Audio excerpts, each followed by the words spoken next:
Black lights and booze burn when I record for Watts. And every black like Troy Davis who never had a fair shot. All black everything, everything black. Culture over everything, y'all, we taking it back. Black.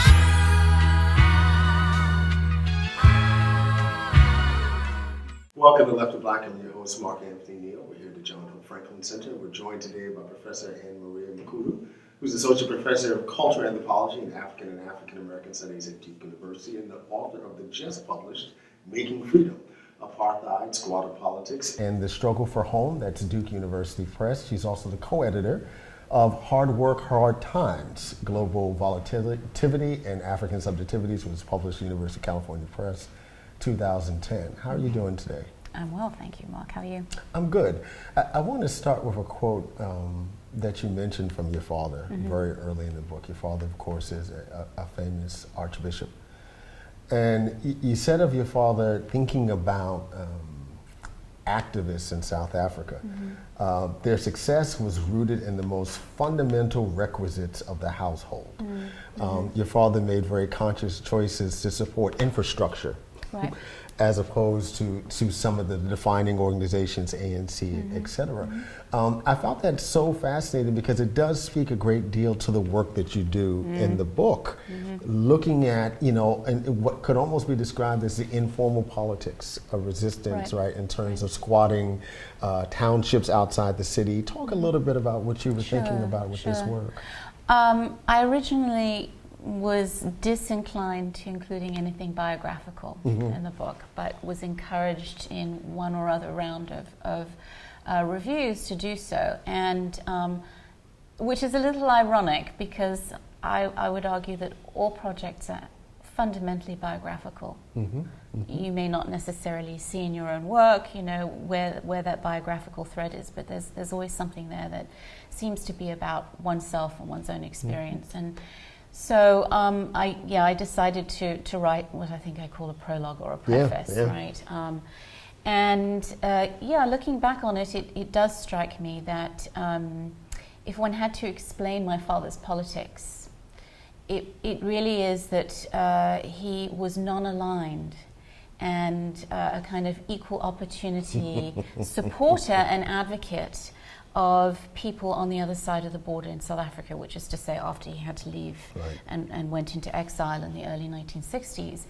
And so I think part of what he was arguing was I want to support anyone who wants to oppose this incredibly racist, white supremacist system called apartheid. And that often requires feeding family members once the breadwinner has been detained and hasn't been released for a 90-day period and then another 90-day period and so on, as the legislation went at the time. And so it was really important to him to understand the sort of foundations of what makes politics possible. People have to eat. Activists get hungry. Their utility bills don't get paid, and they have to be assisted in those very fundamental ways. Yeah. What drew you to the squatters? I mean, because there's an interesting irony that you talk about there. Everyone thinks about this moment of South African democracy, right, as a transition into this other kind of moment. Right. But there are folks who are left behind, right, who don't benefit at all. And in fact, you argue that the poverty rates for some of these folks is much more intense, right, after democracy.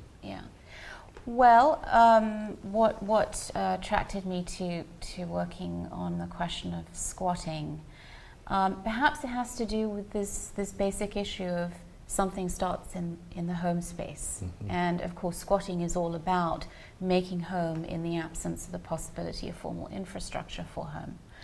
It's also true that the city of Cape Town, though I think historically understood as a bastion of white liberalism, whatever that might mean, nevertheless became, for various historical reasons, the major site, the kind of concentrated site of squatters. So Cape Town has the largest squatter population targeted for removal by the state before 1994. And there are all sorts of reasons why that's the case. Part of it has to do with the trajectory of migration from the Eastern Cape, which is hundreds of miles away, to Cape Town in search of work. And so people settle in large numbers in the city of Cape Town in a sort of semi-permanent fashion. That's what I refer to as the politics of presence, right? So the kind of foundations, literal and figurative, of a shack are quite shallow, but somehow they come to take on a kind of endurance or persistence. And so in visiting Cape Town and looking for a project, this is way back in the late 1990s, I was really struck by the fact that, so on one hand, you have a city that proclaims itself to be not quite as draconian. Right, it's still liberal, right? And liberal in the face of apartheid, and yet at the same time has this very, very large squatter population. And I thought that was an interesting contradiction to explore. So I think that's really part of what appealed to me was, you look for a contradiction to try and explain in some way. The second part of your question, which I think has to do why the persistence of squatter camps or informal settlements after 1994, has to do with, and note the language, the transition to democracy in 1994, what I've always insisted for a long time, ought to have been framed as an act of decolonization. But when South Africa, transitions or transforms and becomes a democracy in 1994, this is against the backdrop of the collapse of the Berlin Wall, the collapse of communism. There are certain things that are no longer imaginable in the way that maybe they were in the 60s and 70s, when all these other sub-Saharan African nations were decolonizing and were gaining independence. I think along with just the matter of the semantics of it, there's something else going on, which is that the denial of the semantics of decolonization also is about the refusal of the politics of decolonization, which is that transition and transformation papers over these really, really difficult questions of, call it the second phase of the revolution, I don't know what you want to call it, but the material basis of a new politics that really never came into being. So for all the talk in the new government of things like reconstruction and development, state-led development, providing housing and services, electricity, these kinds of things, for great numbers of people in South Africa, it's just the tip of the iceberg, and it's a very shallow form of developmentalism, if you will. And so what remains is a historical legacy that can't be fully addressed. It also can't be fully addressed because housing, or the lack of it, so the kind of homelessness that's figured by informal settlement, is not so much in the end about homelessness, it's about landlessness. These are people ultimately who migrated from the South African countryside, many of them, not all of them, but many of them. Why? Because they were dispossessed of land beginning in the 19th century, right? So, and if you're not going to address the question of land redistribution, how are you going to address the question of homelessness? I was struck by your description of the ways in which folks are resisting their situations. You described some of their choices as, antisocial, illicit, and I was particularly struck by this idea of stealing electricity, right? This radical desire to create a home. And it's something that I think very often gets lost when we talk about a kind of politics of resistance. I know you teach a course on The Wire, and that great scene from season 1 with Wallace, Michael B. Jordan creating a home space, siphoning electricity. Tell us some of the stories that that you gleaned from being embedded and talking to folks who are doing this, the everyday realities of their life.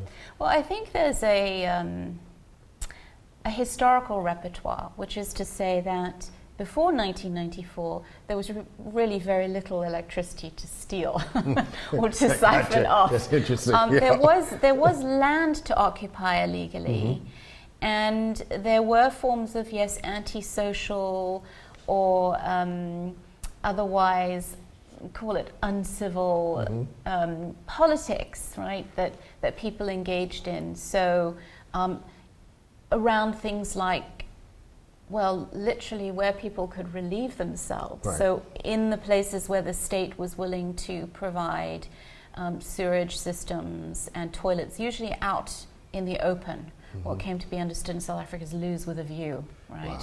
Wow. This is before 1994, and lose with a view were really understood as an attempt by the state to ameliorate these terrible conditions. Right. By dehumanizing folks in very basic human basic needs, ways. right? Yeah. At the same time, suggesting that this was a way to win hearts and minds. So there's actually a very, very intimate relationship during the period, I would say, of the 70s and 80s in South Africa between state attempts at delivering development and counterinsurgency. Okay, so during that period of time, and historically even before that, particularly poor black South Africans are learning a whole repertoire of resistance that's not just about going out into the streets, making the country ungovernable, as Oliver Tambo declared in 1986, right?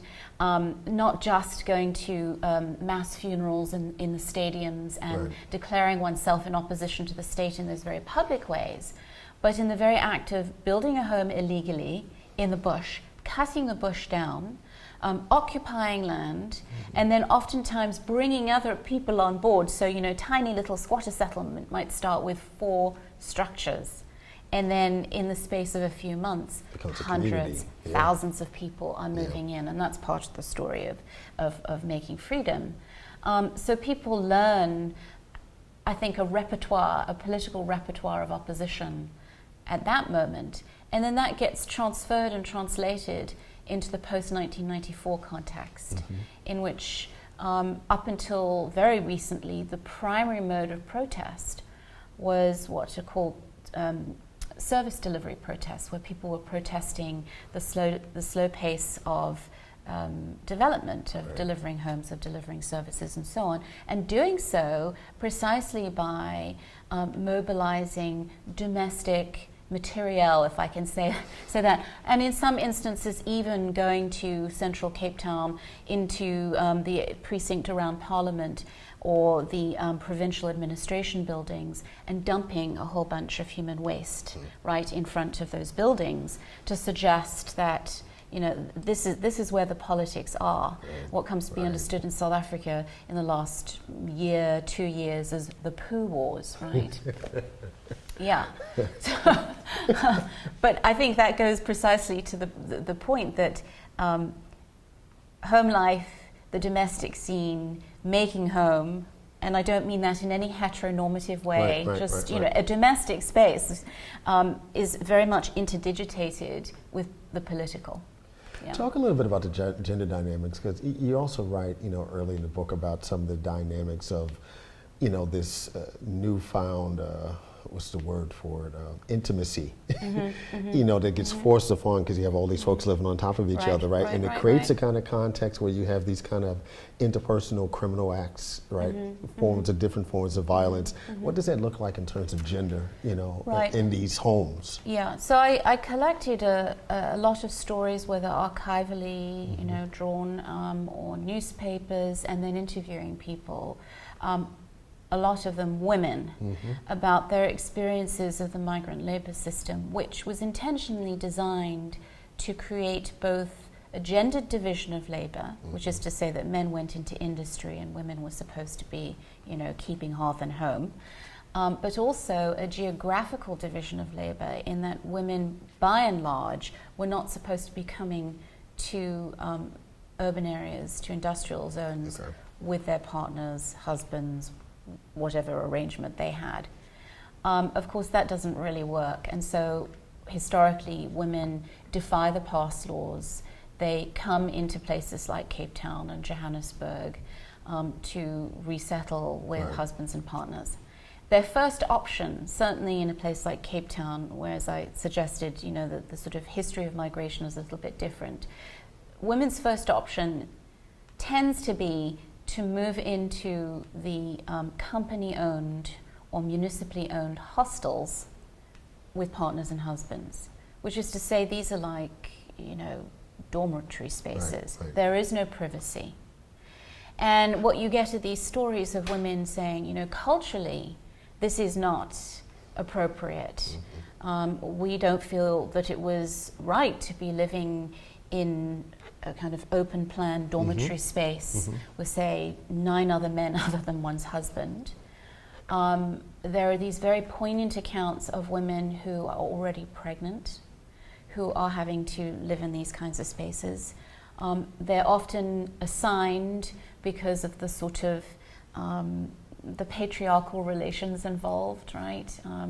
Forms of neo-traditionalism, assigned to do domestic work on behalf of the collective. So they're cooking everyone's food, they're doing laundry, clothes, right. exactly. And at the same time, fearful of the possibility of police raids because they're not supposed to be there. They don't have permits to be in the city. And so, incredible accounts of women 6, 7, 8 months pregnant, hiding underneath the bed during the daytime, in fear of being discovered by police in the context of a raid. So that would be the first option. What you then hear is a lot of women and men saying, actually, the informal settlements, which is the second option, go out into the bush, find some building materials, build yourself a shack, provides the conditions for reasserting the right to intimacy and privacy. Right? That's one of the primary reasons that people move out to the bush. Doesn't seem like a terribly comfortable arrangement, but it affords people a domestic scene. In comparison to living in a dorm. Right. Yeah. The third option for those who are legalized and who have permission to be in the city, and for those who are also earning a solid industrial wage, is to move into the formal townships, into brick homes, which, at least for a certain period through the early to mid-1980s, are generally owned by the municipality of Cape Town. But what tends to happen in those households is you get one generation, then a second, and a third, and a fourth generation. People are crammed in very tightly because there's so few of these homes available. It's like the projects in the U.S. Exactly. People get stuck there. And so you hear a younger generation casting their minds back to the moment when they moved into Crossroads and other informal settlements in the 1970s, saying the reason we left was because we felt so disciplined, given the sort of traditional expectations of intergenerational obedience, and just the kind of cultural expectations around living with grandparents and parents and so on. And so people literally talk about, we shacked up, which they did, but in a double sense, to get away from that intergenerational surveillance. And that also creates the conditions in which people are radicalized politically, which isn't to say the parents and grandparents aren't radical in the townships, but that very experience of casting out on your own, finding your own domestic scene, and then being around other people who are living an incredibly precarious existence seems to be the conditions for a certain kind of radicalization, both overlapping with formal anti-apartheid organizations, and in some ways adopting a politics completely independently of that. Yeah. You're watching Left to Black. I'm your host, Mark Anthony Neal. We're here in the John Hope Franklin Center. We're joined by Professor Anne-Maria Makhulu, who's the author of the new book, Making Freedom, Apartheid, Squatter Politics and the Struggle for Home, Duke University Press. She's also the co-editor of Hard Work, Hard Times, Global Volatility and African Subjectivity, University of California Press, 2010. I want to shift a little bit to some stuff that we've been seeing in South Africa around Fees Must Fail. Talk a little bit about what that movement is about, and particularly its relationship to what we might be seeing here in the U.S. around Black on campus or Black Lives Matter. So as you know, I recently had a teach-in. I mean, teach-in in name only, because by format it wasn't really a teach-in. We were doing a WebEx, video conference call, if you will, with 3 panelists in South Africa who were involved in the Fees Must Fall movement at the University of the Witwatersrand in Johannesburg. And then on this side, campus activists, a range of campus activists, PhD students, actually a freshman from NCCU, and then someone who's no longer in school, Dee Jackson, who is really a campaigner across North Carolina for Ignite NC. So, I was thinking about, well, what actually is the connection between those things? What are the places of continuity and, of course, discontinuity? I think first, if I may say, it does go back to the question of what these households look like in the 70s and 80s, and then after the transition to democracy, which is whatever intergenerational tensions may or may not have existed in South African households during the anti-apartheid struggle years. That in some ways has translated into a new set of intergenerational tensions. And this is always, of course, about how political one can be, how radicalized one can be. And I think, obviously young people have a certain kind of courage. They also have a certain kind of energy for political activism that perhaps wanes over the life course. Not necessarily, but I think that might be true. So if in the old South Africa you had younger people getting quite angry with their parents about what they understood to be their parents' docility in the face of an incredibly oppressive system, and you could understand how and why on both sides. Right. And the forms of hostility, aggressiveness, sometimes violence that came out of that tension between the generations. I think what you're seeing in South Africa now is the sense of what are referred to as born frees. People who are born after 1994, born into freedom, who have been told all along that the one thing they have a right to is an education, right? De facto, South African institutions, tertiary institutions, are supposed to be public. But they don't all cost the same. And there are so-called fees. Right. So in one sense, the state is handing out the possibility of free education or public education, and on the other hand, taking it back, right? Which isn't to say that those fees are colossal compared with what it might cost, tuition, right, right. To pay tuition in the US. But colossal in the sense that these are generally black students, poor black students, coming from homes where the parents are deeply committed to the idea of their children being educated as the one way up, right? The one way they can access social mobility and they can enter a middle class. The parents, in many cases, I understand, are going into grave debt to try and sponsor their children to get into school.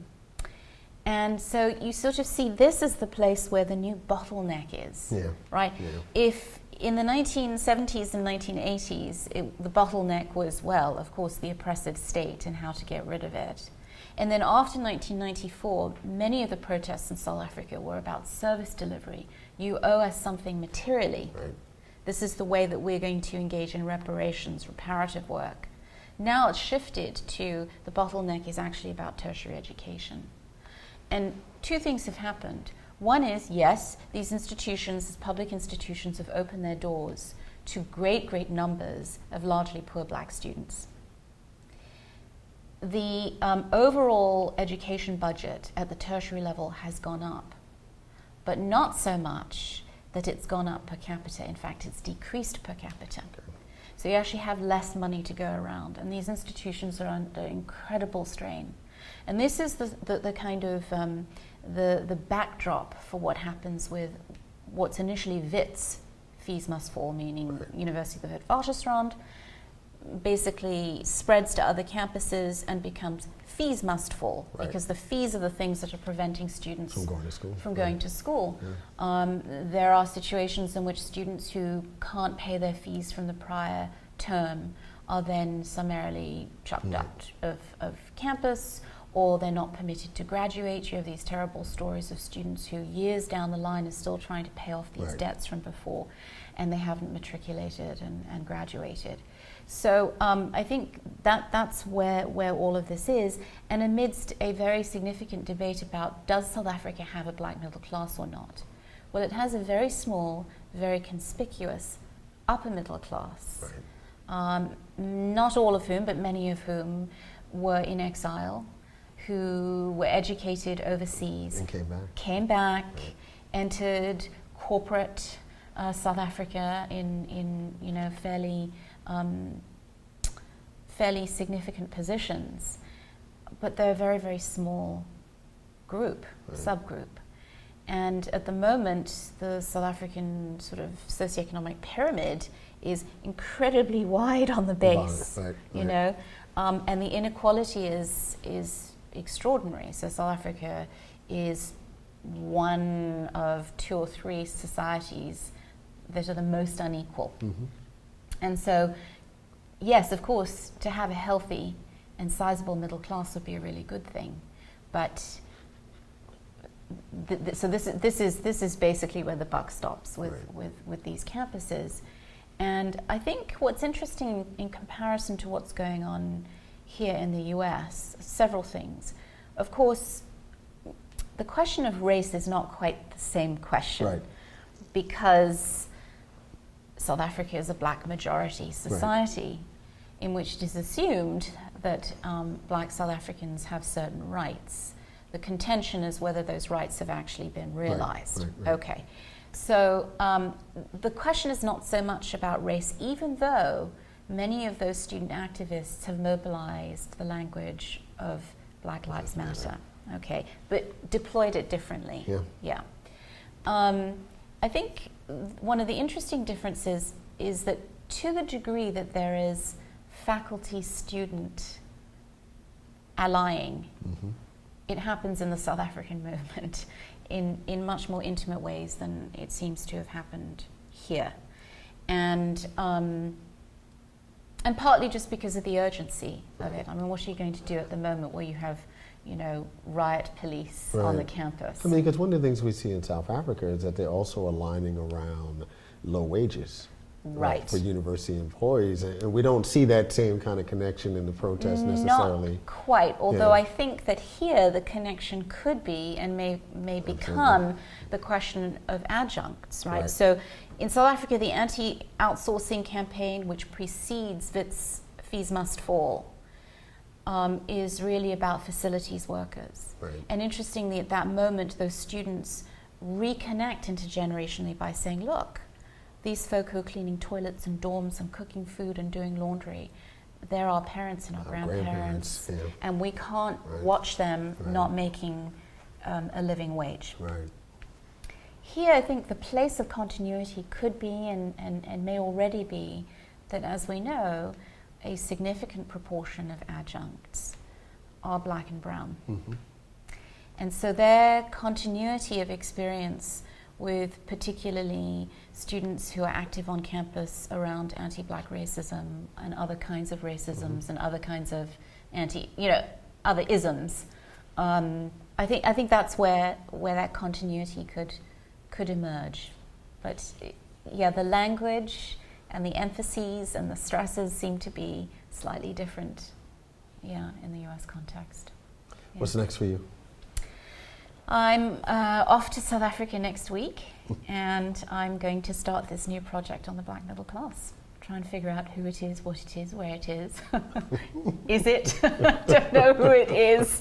How people self-define, whether they are taking on that nomenclature or not. And